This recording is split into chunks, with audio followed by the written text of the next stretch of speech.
we want to solve this inequality. So x minus 4, let's put that over x, and that means we have to multiply the top by x as well. Then we have plus 3 over x is greater than or equal to 0. Now, unlike an equation, we can't now just remove the denominator because we have something in the denominator here, x, that could be negative or positive, and that's going to make a big difference with an inequality. So that's x minus 4, add 3 over x is greater than or equal to 0. So, expanding out, x squared minus 4x plus 3 over x is greater than or equal to 0. Factorizing the top, I have x minus 3, x minus 1, and that's over x is greater than or equal to 0. Now there's lots of different ways of dealing with this, but quite a good way is to look at what happens in different regions. So we're going to look at some different values of x. The three parts of this function are x itself, x minus 1, and x minus 3. And then we're going to look at the function overall.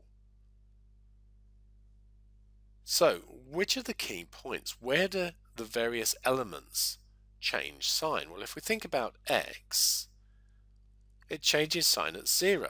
X is negative this side and positive this side.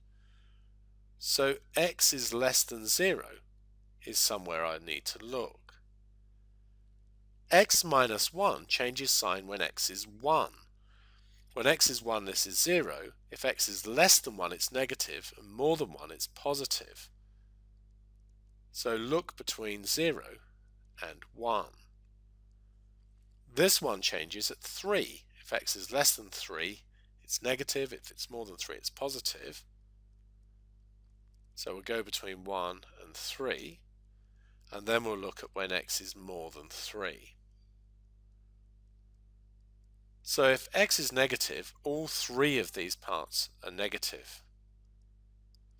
Negative times a negative divided by a negative means the function is negative. Between 0 and 1, the x is now positive. So negative, negative, positive.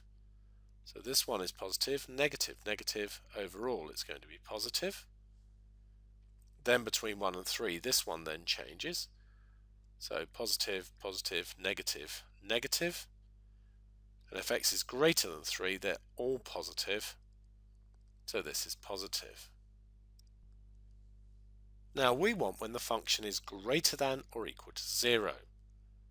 So it's positive between 0 and 1. And looking at this, if x is actually 1, it's equal to 0. So we can have an equals on this one, but not on this side. We're not allowed to have 0 because x is in the denominator. The other place it's positive is here. If x is 3, the function is equal to 0, which we're allowed, so we can have a greater than or equal to 3.